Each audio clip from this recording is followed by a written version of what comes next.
அனைவருக்கும் இனிய வந்தனங்கள், இனிய மாலை வணக்கங்கள். டான் கல்விச்சேவையின் மற்றொரு கணித பாடத்துடன் உங்களை சந்திக்கின்றேன். டான் கல்லூரமானது தனது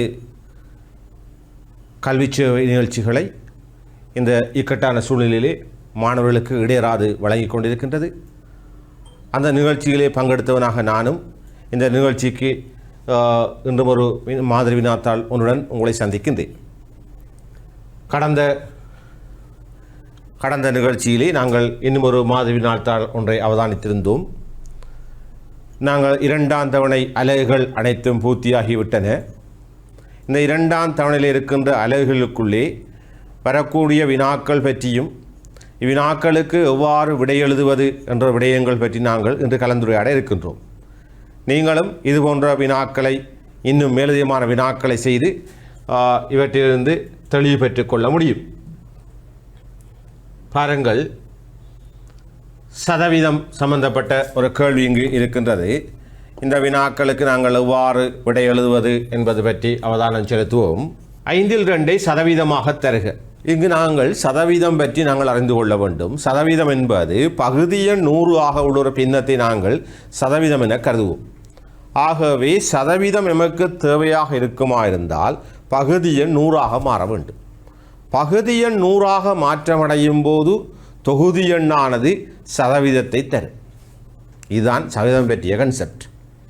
ஆகவே இங்கு பகுதி எண்ணானது 5/2 காணப்படுகின்றது. பகுதி எண் 5/2 காணப்படுகின்றது. ஆகவே இங்கு இருக்கக்கூடிய பகுதி எண்ணை நாங்கள் 100 மாற்றுவதற்கு என்ன செய்ய வேண்டும் என்பதை நாங்கள் யோசிக்க வேண்டும். ஆகவே 5ஐ 100 ஆக்குவதற்கு நாங்கள் 20 பெருக்க வேண்டும். ஆகவே இங்கு 20 பெருக்கும் போது மேலேயும் நாங்கள் தொகுதி எண்ணையும் 20 பெருக்க வேண்டும். பெருக்கும்போது மேலே 40 விடப்படுகின்றது, கீழே 100 பெறப்படுகின்றது. ஆகவே இங்கு 5/2 சதவீதம் மாற்றும் போது 40% ஆகும். பகுதி எண்ணில் 100 வரும்போது தொகுதி எண்ணில் காணப்படும் இலக்கமே இங்கு சதவீதமாக பார்க்கப்படுகிறது. 4/3 தசமமாக தருக.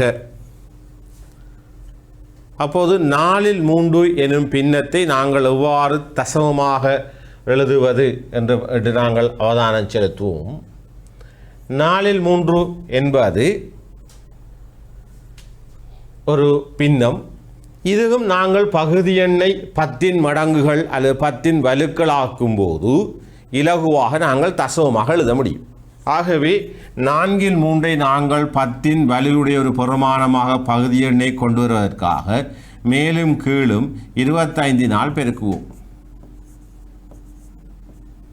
பெருக்கும்போது மேலே 75 பெறப்படும், கீழே 100 பெறப்படும். ஆகவே இப்போ நாங்கள் தசமம் எழுதும்போது 0.75 என எழுத முடியும்.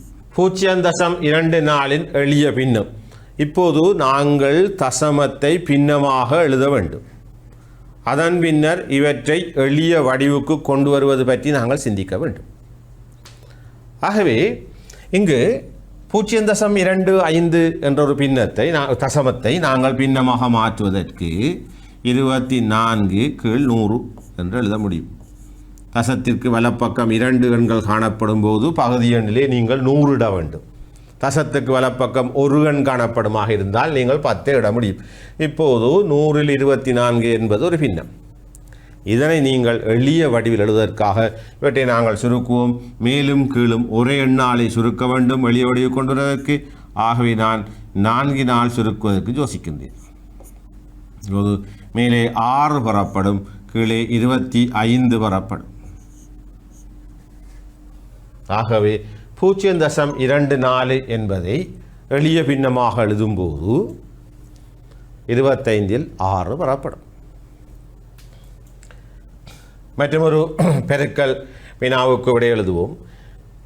4.2 நீங்கள் 1000 பெருக்க வேண்டும். 1000 பெருக்கும்போது தசமமானது 3 இலக்கங்கள் நகர்த்தப்படும். அந்த வகையிலே நாங்கள் 4200 இங்கே இருக்கும் தசமமானது 3 இலக்கங்கள் நகர்த்தப்படும். 1, 2, 3 இலக்கங்கள்.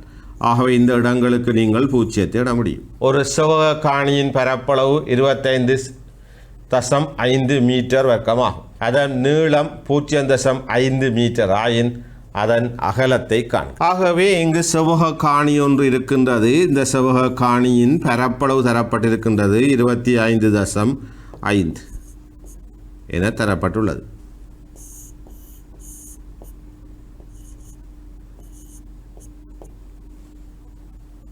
அதன் நீளம் 0.5 என சொல்லப்பட்டிருக்கின்றது. ஆகவே அகலம் தேவை எங்களுக்கு. நாங்கள் 25.5 நாங்கள் 0.5 பிரிக்கும் போது அதன் அகலத்தை நீங்கள் பெற்றுக்கொள்ள முடியும். ஆகவே இவற்றை நாங்கள் அகலத்தை பெற்றுக்கொள்வதற்கு இதன் நீளம் என கூட குறிப்பிடப்பட்டிருக்கின்றது. இதை நீங்கள் அகலம் 5 ஆயின் நீளம் யாது என நாங்கள் மாற்றிக்கொள்ள வேண்டும். இப்போது நாங்கள் இவற்றை பிரிப்பதற்காக பல வழிகளை நீங்கள் கையாள முடியும். இப்போது நாங்கள் இவற்றை மேலுங்களும் 10 பெருக்கும்போது இவற்றை நாங்கள் 10 பெருக்கும்போது இங்கு 255 பெறப்படும், கீழே 5 பெறப்படும்.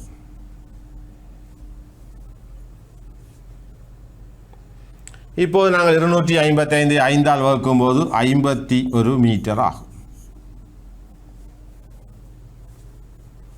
ஆகவே இதன் நீளமானது 51 மீட்டர், அகலமானது 0.5 மீட்டர் ஆகும். இங்கு மாறி கேட்கப்பட்டிருக்க வேண்டும். இதில் அகலம் எனவும் இதில் நீளம் எனவும் நாங்கள் குறிப்பிடப்பட வேண்டும்.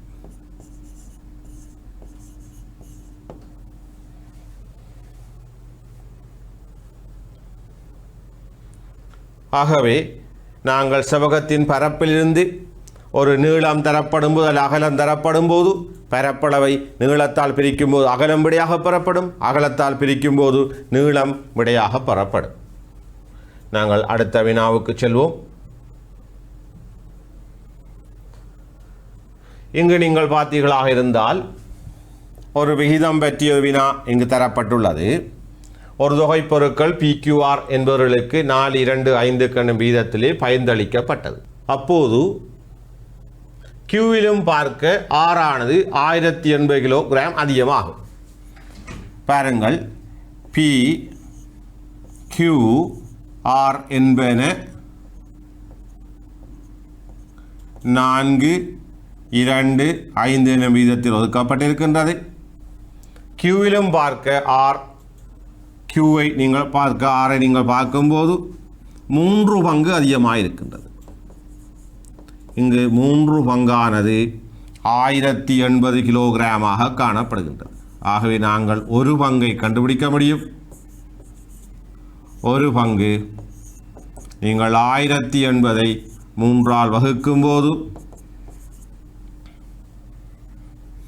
360 கிலோகிராம் ஆகும்.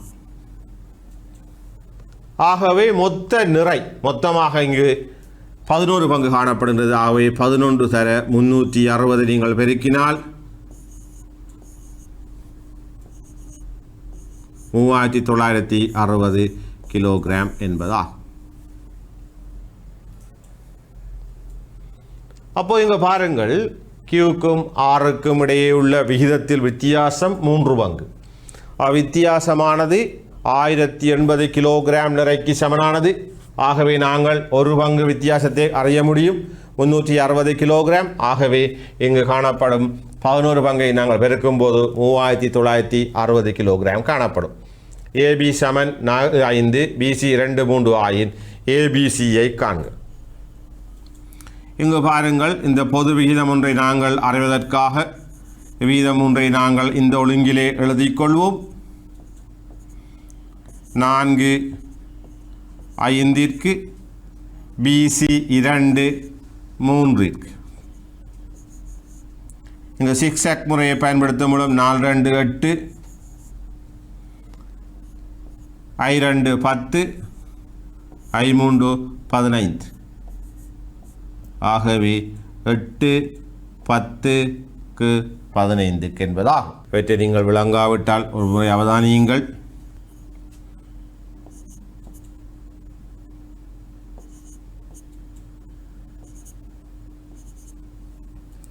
இதனை நீங்கள் பெருக்க வேண்டும், பிறகு இதனை பெருக்க வேண்டும், பிறகு இதனை நீங்கள் பெருக்க வேண்டும். ஆகவே ABC ஆகியவற்றுக்கிடையிலான விகிதம் 8:15 8:10க்கு 15க்கு என்பதாகும். இதை நீங்கள் சதவீதமாக மாற்ற வேண்டும். 1:4க்கு என்பதை சதவீதமாக மாற்ற வேண்டும். எந்த ஒரு விகிதத்தை நீங்கள் சதவீதமாக மாற்றுவதற்கு அவற்றை பின்னமாக மாற்ற வேண்டும். பின்னமாக மாற்றி அதன் பின்னர் சதவீதமாக மாற்ற வேண்டும். ஆகவே 4:1 என்ப 1:4க்கு நாங்கள் சதவீத பின்னமாக மாற்றும் போது 4:1 என எழுத முடியும். இதை நீங்கள் சதவீதமாக மாற்றுவதற்கு பகுதி எண்களை 100 ஆக்க வேண்டும் என்ற செயற்பாட்டின் கீழ் மேலும் 25ஆலும் கீழே உள்ள எண்ணை 25ஆலும் நாங்கள் பெருக்குவோம். பெருக்கினால் மேலே 25 பெறப்படுகின்றது, கீழே 100 பெறப்படுகின்றது. ஆகவே 25 வீதம் என்பதாகும்.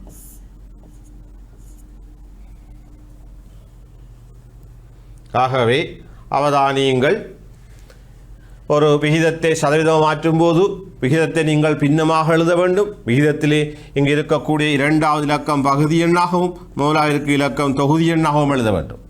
பின்னத்தை நீங்கள் விகிதமாக மாற்றுவதற்கு நான் சொன்ன வழிமுறையினூடாக நீங்கள் சிந்திக்க வேண்டும். 10வது வினாவை நாங்கள் அவதானம் செலுத்துவோம். இங்கு எக்ஸின் பிரமாணத்தை நாங்கள் கண்டறிய வேண்டும். எக்ஸின் பிரமாணத்தை கண்டறிய வேண்டும். இப்போது இங்கு பாருங்கள், ஒரு நேர்கோடு தரப்பட்டுள்ளது. நேர்கோட்டில் உள்ள கோணங்கள் 180 பாகை என்பது நீங்கள் அறிந்தபடி. ஆகவே இங்கு நீங்கள் பார்த்தீர்களாக இருந்தால் 60 பாகை தரப்பட்டுள்ளது. ஆகவே மீதியாக இருப்பது இன்னும் 120 பாகை. ஆகவே இங்கு இருக்கக்கூடிய 5x ஆனது 120 பாகைக்கு சமன் என நாங்கள் கருத முடியும். 2 இடங்களும் 5ஆல் வகுக்கும் போது x ஆனது 24 பாகையாக நீங்கள் கருத முடியும். மொத்தம் எத்தனை? 15 வீதமானது 450 மொத்தம் என்பது வீதத்திலே மொத்தமாக கருதப்படுவது 100 வீதம். ஆகவே நாங்கள் இருக்கிற பின்னத்தை எவ்வாறு இடலாம் என்பதை கவனியுங்கள். இங்கு 15 வீதம் என்பது 450க்கு சமன் எனின் மொத்த வீதம் 100 என்பது எதற்கு சமனாக இருக்கும் என நாங்கள் அவதானிக்க வேண்டும். ஆகவே நாங்கள் இவற்றை சுருக்கும் போது 30 பெறப்படும். அதனை நீங்கள் 100னால் பெருக்கும் போது அவை 3000 ஆக பெறப்படும். ஆகவே இங்கு மொத்தம் என கருதுவது 100 வீதம். ஒரு பிரமாணத்தின் அல்லது ஒரு புள்ளியின் மொத்த புள்ளி என கருதுவது 100க்கு பெறப்படும் புள்ளியா. ஒரு குறித்த தூரத்தின் 23 276 கிலோமீட்டர் எனின் மொத்த தூரம் எவ்வளவு? இதுவும் அதே போன்ற ஒரு வினாதான். இவ்வினாவிலே நாங்கள் 23 வீதம் என்பது 276 கிலோமீட்டர் எனின், ஆகவே நாங்கள் பார்க்க வேண்டியது 100 வீதத்துக்கு.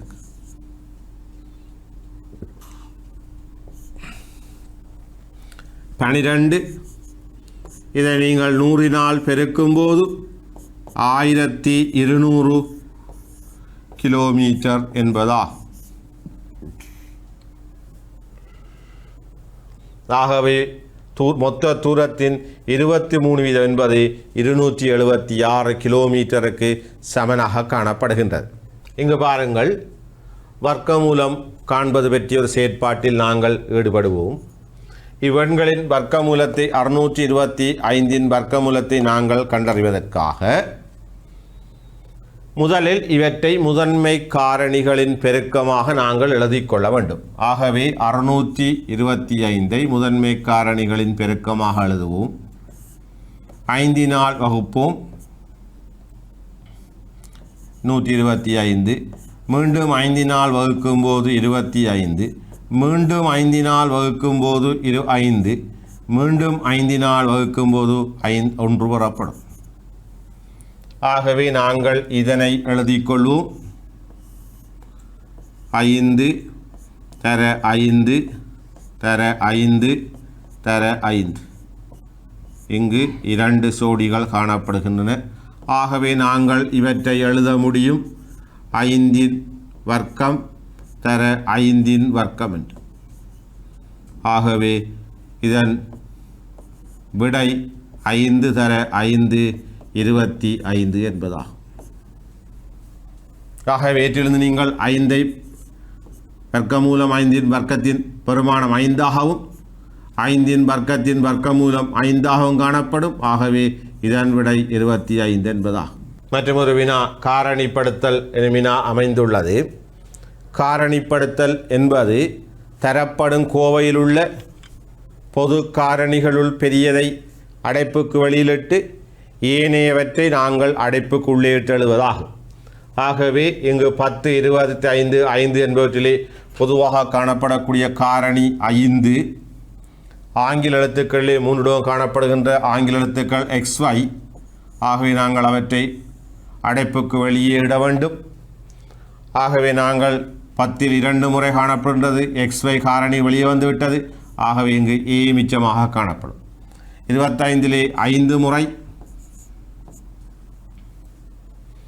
XY வந்துவிட்டது. இங்கு B காணப்படும். இங்கு 1.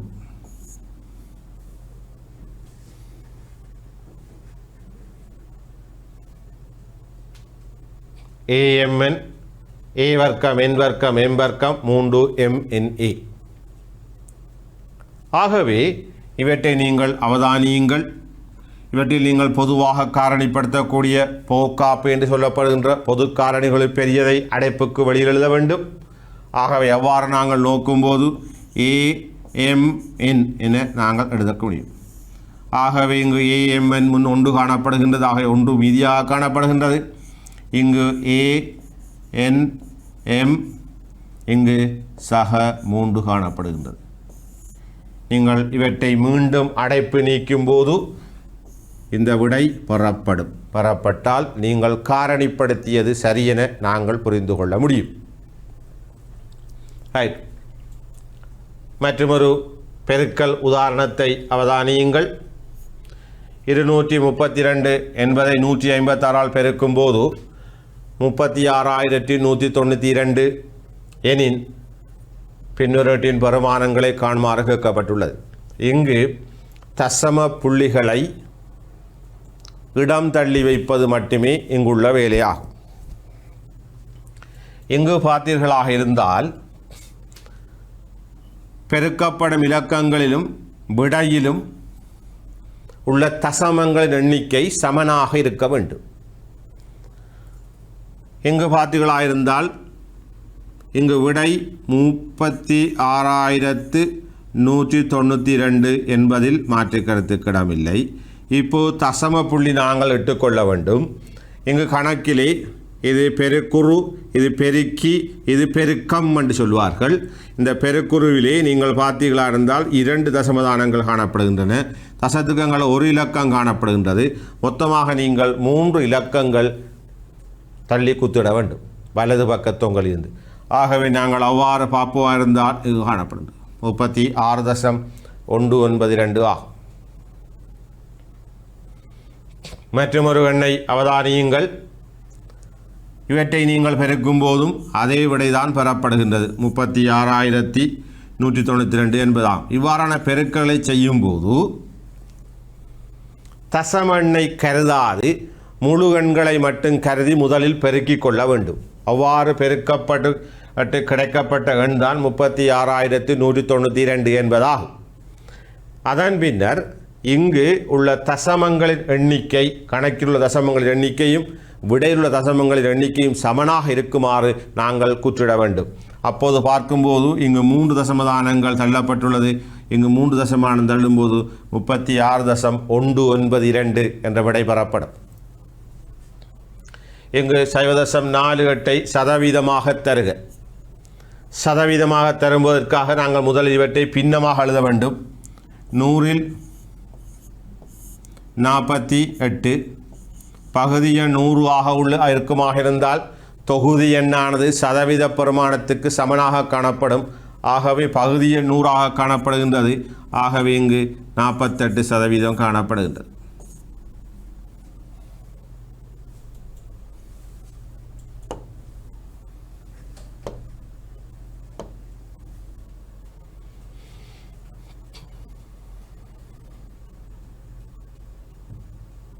அடுத்த வினாவுக்கு செல்வோம். 17வது வினா. கல் மண் 5 7 என்றவாறும் கல் சீமேந்து 3 1 கலக்கப்பட்டு கொங்கிரீட் கலவை தயாரிக்கப்பட்டது. இப்போது கல் மண் சீமேந்து கலக்கப்பட்ட கூட்டு வீதத்தை காண்க. இங்கு நாங்கள் பார்ப்போம் கல் மண்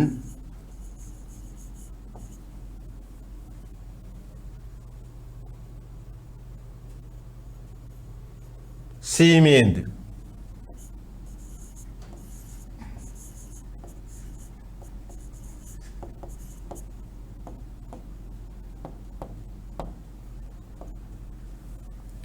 கல்லும் மண்ணும் 5 7 என்றவாறும் கல் சீமேந்து கல் மண் என்பன 5 7 என்றவாறும் கல் சீமேந்து. ஆகவே இவற்றை நாங்கள் மாறி எழுதிக் கொள்ள வேண்டும். மண் கல் சீமேந்து. அப்போதுதான் எங்கள் வினாவுக்கு நாங்கள் இலகுவாக விடையளிக்க முடியும். கல் மண் இடையுள்ள விகிதம் இங்கு மண் 7 காணப்படுகின்றது, கல் 5 காணப்படுகின்றது. கல் சீமேந்துக்கு இடையுள்ள விகிதம் 3 1. இப்போது நாங்கள் 3க்கும் இடையே உள்ள பொது விகிதத்தை அவதானிப்போம். 3க்கும் இடையே உள்ள பொது விகிதத்தை அவதானித்தால் இங்கு இதை நாங்கள் பெருக்க வேண்டும். 7 3 21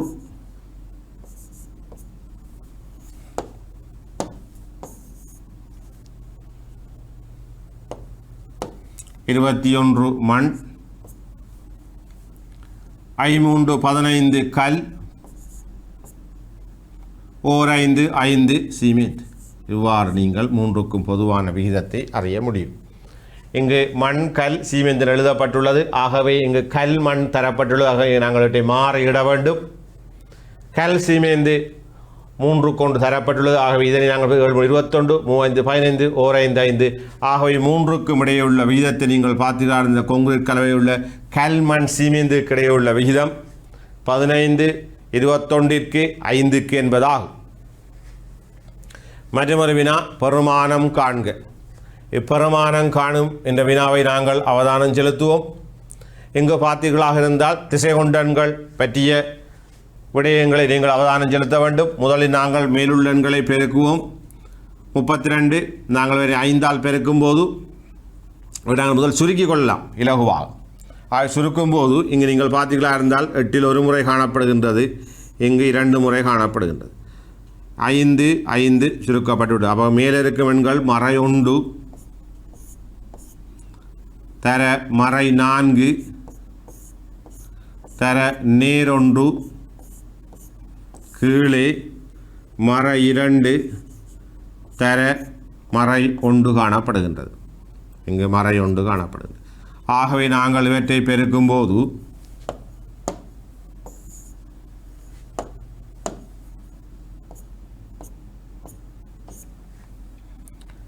4 பெருக்கும்போது 4 வரை விடையாக பெறப்படும்.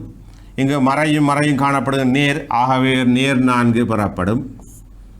இங்கும் 2 மறை இலக்கங்கள் காணப்படும். பெருக்கப்படும் போது 2 பெறப்படும், நேர் 2 பெறப்படும். பிரிக்கும் போது விடை நேர் 2 என்பதாகும். அதாவது நீங்கள் மேலே உள்ள எண்களை மேலே பெருக்க வேண்டும், கீழே உள்ள எண்களை கீழே பெருக்கி மேலே உள்ள எண்களினால் கீழே உள்ள எண்களை நீங்கள் வகுக்கும் போது அந்த விடை பெறப்படும். தீர்க்க ஒரு சமன்பாடு பற்றிய தீர்த்தல் இடம்பெற்றுள்ளது. கவனியுங்கள். 5 சக 2y, இங்கு yயை இல்லை 2 பக்கமும் கழிப்போம். அப்போது நாங்கள் ஒரு பக்கமுள்ள yயை நாங்கள் அகற்ற முடியும். இந்த y அகற்றப்படும். இப்போது நீங்கள் பார்த்தீர்களாக இருந்தால் 5 சக y சமன் 23 என பெறப்படும். இப்போது நீங்கள் 5ஐ இல்லாமல் செய்வதற்காக y கண்டறிவதற்காகவும் 5ஐ நாங்கள் அகற்ற வேண்டும். ஆகவே இரண்டு பக்கம் 5ஐ நீங்கள் கழிப்பதற்கு தயாராகுங்கள். சக y சேர்க்கப்படும் போது 23/5 என்பதாகும். ஆகவே இவை அகற்றப்படும் போது yயின் பெருமானம் 18 விடையாக பெறப்படும்.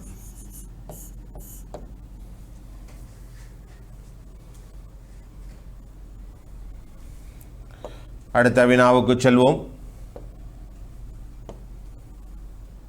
ஒரு முக்கோணியின் பரப்பளவு பற்றி தரப்பட்டுள்ளது. முக்கோணியின் பரப்பளவு நாங்கள் அறிந்திருக்கின்றோம். அதன் அடியை செங்குத்துயரத்தால் பெருக்கப்படும் போது பெருக்கி அவற்றை இரண்டால் பிரிக்கும் போது பரப்பளவு பெறப்படும். அதைத்தான் நான் முக்கோணியின் பரப்பளவுக்கான வாய்ப்பாடு முக்கோணியின் பரப்பளவு சமன் அரை தர அடி தர செங்குத்துயரம் என நாங்கள் கற்றிருக்கின்றோம். இங்கு 2 அடிகள் காணப்படுகின்றன. 12 ஒரு அடியாக எடுத்தமாக இருந்தால் இதற்கிடையுள்ள செங்குத்துயரம் செங்குத்துயரம் இது தரப்பட்டிருக்க வேண்டும். ஆனால் இங்கு தரப்படவில்லை. 15 அடியாக எடுத்தால் அதற்கு எதிரே உள்ள உச்சிக்கிடையே உள்ள தூரம்தான் செங்குத்தூரம் என கருதப்படும். ஆகவே இவர் தரப்பட்டிருக்க வேண்டும். இங்கு தரப்பட்டுள்ளது. ஆகவே இங்கு நாங்கள் அடியாக எடுக்கக்கூடிய இலக்கம் 15, செங்குத்துயரம் 6, 90 கீழ் 2 நீங்கள் பிரிக்கும்போது 45 சென்டிமீட்டர் வர்க்கமாகும். ஆகவே நீங்கள் பார்த்தீர்களாக இருந்தால் முக்கோணியின் பரப்பளவு அடி 12 அடுப்பதற்கு 12க்குரிய செங்குத்துயரம் இங்கு தரப்படவில்லை. ஆகவே நாங்கள் அடி 15ஐ கருதி கொள்ள வேண்டும். ஆகவே அடி 15 எடுக்கும்போது அதற்கான செங்குத்துயரம் 6 சென்டிமீட்டர் தரப்பட்டுள்ளது. அடுத்த வினா மற்றொரு வினா பின்னங்கள் சம்பந்தப்பட்ட சுருக்கல் வினா ஆகும். இதில் நாங்கள் 2 முறைகள் இவற்றை செய்ய முடியும். ஒன்று, நாங்கள் தொகுதி எண்ணை மேலே பெருக்கி பகுதி எண்ணை கீழே பெருக்கி பின்னர் எளிய வடிவுக்கு கொண்டு வருவது. அல்லாவிடில் இப்பின்னங்களை இந்த இடத்திலிருந்தே நாங்கள் சுருக்கி மேலுள்ளதை மேலே பெருக்கி கீழே பெருக்கி தொகுதி எண்ணையும் பகுதி எண்ணையும் பெற்றுக்கொள்ளும் ஒரு முறையாகும். நாங்கள் சுருக்கிட்டு பெருக்குவது நமக்கு இலகுவாக அமையும் என்ற வகையில் நாங்கள் சுருக்குவதற்காக முற்படுவோம். ஆகவே இங்கு 4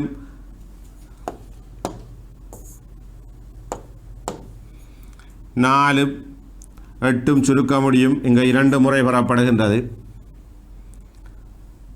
3 ஒரு முறை 15 5 முறை காணப்படுகின்றது. இதிலே நீங்கள் 4 சுருக்க முடியும் 3 முறை. இங்கு 5 பெறப்படுகின்றது. ஆகவே இப்போது நாங்கள் பகுதி எண்ணாக தொகுதி எண்ணையும் எழுதிகளாக இருந்தால் மேலே 1 காணப்படுகின்றது, கீழே 1 காணப்படுகின்றது, மேலே 2 காணப்படுகின்றது, கீழே 5 காணப்படுகின்றது, மேலே 3 காணப்படுகிறது, கீழே 5 காணப்படுகின்றது. இப்போது நாங்கள் தொகுதி எண்ணை பெருக்கும்போது 6 விடையாகவும் பகுதி எண்ணை பெருக்கும்போது 25 விடையாகவும் பெறப்படும். ஆகவே இதன் சுருக்கின் விடை 25 6 என்பதாகும். நீங்கள் எவ்வாறான வழியில் சுருக்கினாலும் இந்த விடையே பெறப்படும். இதுவே இறுதியான சரியான விடையாகும். அடுத்த வினாவை அவதானம் செலுத்துவோம். தீர்க்க முதலாவது இவற்றை நாங்கள் தீர்ப்பதற்கு அடைப்பை நீக்கி தீர்க்க முடியும். அல்லாவிடில் அவ்வாறு வைத்துக்கொண்டே நாங்கள் இவற்றை தீர்க்க முடியும். முதலில் 2 இரு பக்கமும் வகுப்போம்.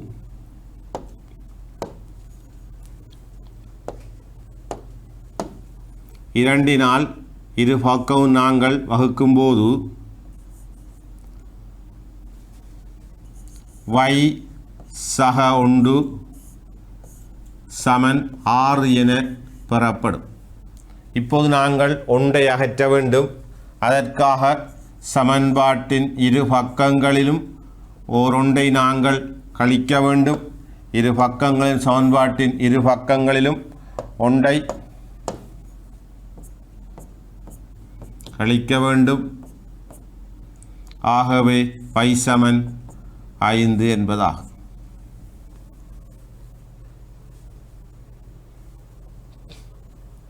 அடுத்து ஒரு தொடை பற்றிய வினா இங்கு வினவப்பட்டுள்ளது.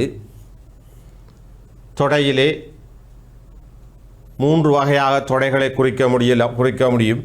ஒன்று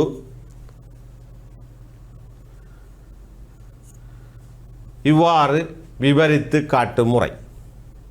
இரண்டாவது மூலகங்களாக எழுதுதல் அல்லது பட்டியல் படுத்தும் முறையாகும். மூன்றாவதாக வெண்ணுருவில் எழுதும் முறை. இவ்வெண்ணுருவில் எழுதும் முறையை அறிமுகப்படுத்தியவர் ஜோன் வென் என்பவர் ஆகும். அந்த வகையிலே இங்கு ஏ என்னும் தொடையானது 20லும் குறைந்த முதன்மை எண்கள் என எழுத்து வடிவிலே தரப்பட்டுள்ளது, விவரித்து தரப்பட்டுள்ளது. இவற்றை நாங்கள் மூலகங்களாக எழுதினால் இங்கு ஏயிலே வரக்கூடிய எண்கள் பற்றி கவனம் செலுத்துவோம். முதன்மை எண்கள் என்பது 2 காரணிகளை மட்டும் கொண்ட எண்கள் முதன்மை எண்கள் ஆகும். அவ்வாறு நாங்கள் பார்க்கும்போது 2, 3, 5, 7, 11, 13, 17, 19 போன்ற எண்கள் இங்கு வரப்படும். இவை 20லும் குறைந்த முதன்மை எண்களாகும். இன்னும் ஒரு வினாவப்பட்டுள்ளது. வினாவிலே நம்பர் ஆஃப் ஏ, அதாவது நம்பர் ஆஃப் ஏ என்பது தொடையிலுள்ள மூலகங்களின் எண்ணிக்கையை நீங்கள் எழுத வேண்டும். தொடையிலுள்ள மூலகங்களின் எண்ணிக்கை 1, 2, 3, 4, 5, 6, 7, 8 என்பதாகும். ஆகவே நம்பர் ஆஃப் ஏ என்பது மூலகங்கள் எண்ணிக்கை 8 ஆகும். இதை நாங்கள் முதலிமை என சொல்வோம். 8 மூலகங்கள் இத்தொடையிலே காணப்படுகின்றன. நிலட்டப்பட்ட பகுதியின் பரப்பளவை காண்க. அடுத்தொரு வினா வினவப்பட்டுள்ளது. இங்கு ஒரு செவ்வகம் காணப்படுகின்றது. இந்த செவ்வகத்திலே ஒரு முக்கோணம் காணப்படுகின்றது. நிலட்டப்பட்ட பகுதி சிவப்பு பகுதியாக நிலட்டப்பட்டிருக்கின்றது. இப்பகுதியின் பரப்பளவை காண்பதற்கு செவ்வகத்தின் பரப்பளவில் இருந்து முக்கோணத்தின் பரப்பளவை நாங்கள் கழிக்க வேண்டும். ஆகவே நிலற்றிய பகுதி சமன் செவ்வகத்தின் பரப்பளவு முக்கோணியின் பரப்பளவு. செவ்வகத்தின் பரப்பளவை நாங்கள் 20 தர 15 என எழுத முடியும். முக்கோணியின் பரப்பளவு காணும்போது உங்களுக்கு தெரியும், இது செங்குத்தியரமாக பார்க்கப்படும். ஆகவே இவர் 15 என்பதால் இவரும் 15ஆக காணப்படும். அரை தர அடி 20 தர 15 என நாங்கள் எழுத முடியும். ஆகவே நாங்கள் இதனை 300 என கருத முடியும். இதனை நாங்கள் பெருக்கும்போது 150 என கருத முடியும். ஆகவே கழிக்கும்போது இவ்வுருவின் பரப்பளவானது 150 ஆகும், சென்டிமீட்டர் வர்க்கமாகும். ஆகவே நாங்கள் இதை செய்வதற்கான கன்செப்ட், இதை செய்வதற்கான ஆரம்ப அறிவு முக்கோணியின் பரப்பளவு காணும் முறையும் செவ்வகத்தின் பரப்பளவும் காணும் முறையும் தெரியுமாக இருந்தால் செவ்வகத்தின் பரப்பளவிலிருந்து முக்கோணின் பரப்பளவை கழிக்கும்போது நிரட்டப்பட்ட பகுதியின் பரப்பளவை நீங்கள் பெற்றுக்கொள்ள முடியும். அடுத்த வினாவுக்கு நாங்கள் செல்வோம். 81 சென்டிமீட்டர் சுற்றளவுடைய சமபக்க முக்கோணியின் ஒரு பக்கத்திலிருந்து ஒரு உச்சிக்கு வரையப்பட்ட செங்குத்து நீளம் 10 சென்டிமீட்டரின் பரப்பளவு யாது? ஒரு சமபக்க முக்கோணி இருக்கின்றது. இச்சமபக்க முக்கோணியை நாங்கள் வரைந்து கொள்வோம். சமபக்க முக்கோணி என்பது 3 பக்க நீளங்களும் சமனாக காணப்படும் ஒரு முக்கோணியாகும். இதன் சுற்றளவு 81 சென்டிமீட்டர். ஆகவே இதன் ஒரு பக்க நீளம் 81 நாங்கள் 3ஆல் வகுக்கும்போது 27 என்பதாகும். 27 சென்டிமீட்டரா. ஒரு உச்சியிலிருந்து அடி உச்சிக்கு வரையப்பட்ட செங்குத்து தூரம் 10 சென்டிமீட்டர் ஆகும். இப்போது அவர்கள் பரப்பளவை கேட்கின்றார்கள். ஆகவே நீங்கள் செவ்வகத்தின் முக்கோணத்தின் சுற்றளவு சமன் பக்கமாக காணப்படுவதால் சமபக்க முக்கோணியாக காணப்படுவதால் ஒரு பக்கமான 27 சென்டிமீட்டரை கொண்டிருக்கும். ஆகவே இங்கு செங்குத்துயரம் தரப்பட்டுள்ளது. முக்கோணியின் பரப்பளவுக்கான வாய்ப்பாடு அரை தர 27 தர 10 என்பதாகும். இவற்றை நாங்கள் பெருக்கும்போது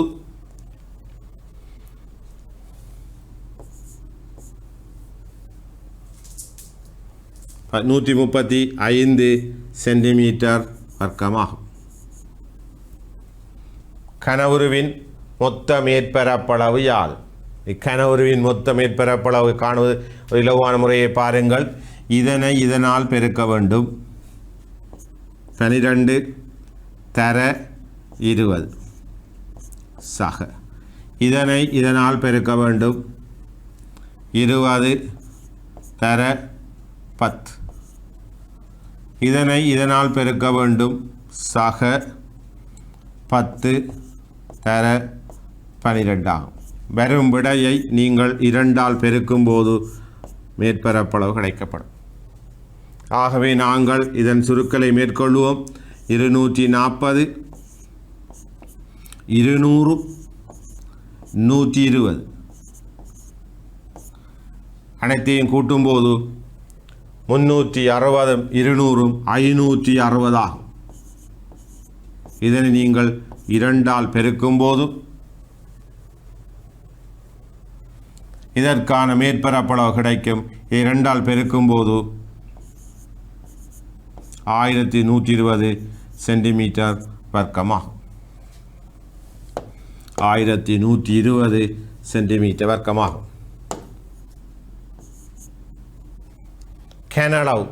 கனளவுக்கான வாய்ப்பாடு நீளம் அகலம் தர உயரம் என்பதாகும். இதுவே கனளவுக்கான வாய்ப்பாடு நீளம் தர அகலம் தர உயரம் என்பதாகும். அகலம் தர உயரம் என்பதாகும். இங்கு நீளம் 20 சென்டிமீட்டரும் அகலம் 10 சென்டிமீட்டரும் உயரம் 12 சென்டிமீட்டரும் காணப்படுகின்றது. ஆகவே நாங்கள் இவற்றை பெருக்கும்போது 2400 சென்டிமீட்டர் கனமாகும். 2400 சென்டிமீட்டர் கனமாகும்.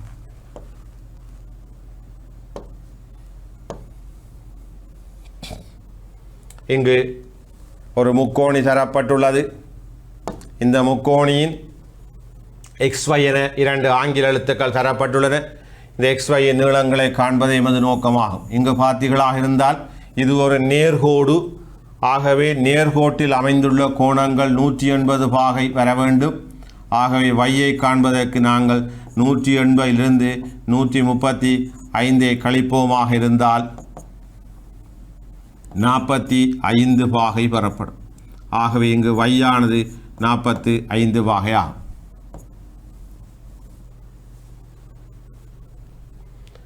Xஐ காண்பதற்கு முக்கோணியின் 3 கோணங்களின் கூட்டுத்தொகை 180 பாகை ஆகும். ஆகவே நாங்கள் Xஐ காண்பதற்காக Xுடன் 115ஐயும் இங்கு வரக்கூடிய 45ஐயும் கூட்டும்போது 180 பாகை கடப்படும். ஆகவே X ஆனது சக 160 சமன் 180 ஆகும்.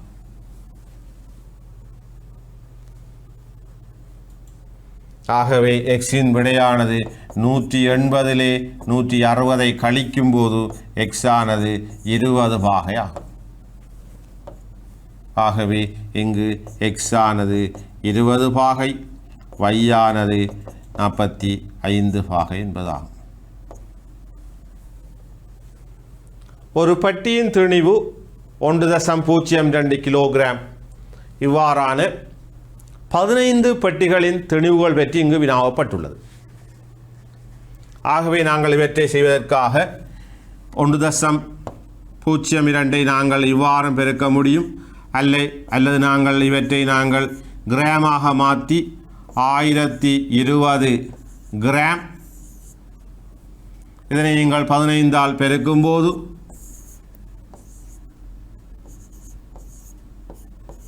15,300 கிராம் வருகின்றது. இதனை நீங்கள் கொடுக்கும்போது 15.3 கிலோகிராம் என எழுத முடியும்.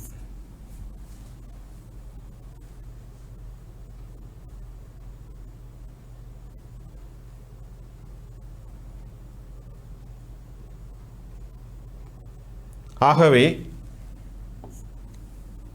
ஒரு பட்டியின் திணிவு 1.02 கிலோகிராம், இவ்வாறான 15 பட்டியின் திணிவு 15.3 கிலோகிராம் என சொல்ல முடியும், அல்லது 13,300 கிராம் என நீங்கள் எழுத முடியும். நாங்கள் மாதிரி வினாத்தாள் 2 25க்கும் மேற்பட்ட வினாக்களை நாங்கள் கற்றிருக்கின்றோம். ஒவ்வொரு அலகிலும் இருந்து குறிப்பிடத்தக்க வினாக்கள் எடுத்து இங்கு வடிவமைக்கப்பட்டுள்ளது. பரீட்சையிலே கூடுதலாக இடம்பெறும் வினாக்கள் பற்றி அதிக கவனம் செலுத்தப்பட்டுள்ளது. 2வது வினாத்தாள் நிறைவடைந்து விட்டன. இன்னும் பல வினாத்தாள்கள் உங்களுக்கு வருகை தர இருக்கின்றன. ஆகவே இன்று நாங்கள் கற்ற விடயங்கள் உங்களுக்கு திருப்தியாகவும் பூரண விளக்கமாகவும் அமைந்திருக்கும் என நான் நம்புகின்றேன். இவ்விளக்கங்களை நீங்கள் கற்றறிந்து இவ்விடயங்களை ஒன்றுக்கு மேற்பட்ட தடவை இவற்றை நீங்கள் அவதானிப்பதனூடாகவும், ஒன்றுக்கு மேற்பட்ட தடவை இவ்வாறான கணக்குகளை நீங்கள் செய்து பார்ப்பதனூடாகவும், கூடிய அளவு பயிற்சியினூடாகவும் பரீட்சையில் வரும் வினாக்களுக்கு இலகுவாக விடையளிக்க முடியும் என நான் நம்புகின்றேன். ஆகவே மாணவர்களே, நீங்கள் இந்த வினாத்தாள் 2 கற்ற விடயங்கள் உங்களுக்கு மிகவும் பயனுள்ளதாகவும் மிகவும் அவசியமாகவும் உங்கள் பரீட்சைகளை சிறம்பட செய்வதற்கு அவசியமாகும் என காணப்படும் என்று கூறி மற்றொரு வினாத்தாளை சந்திக்கும் வரை உங்களிடம் விடைபெறுகின்றேன். நன்றி. பா. திஷோக்குமார்.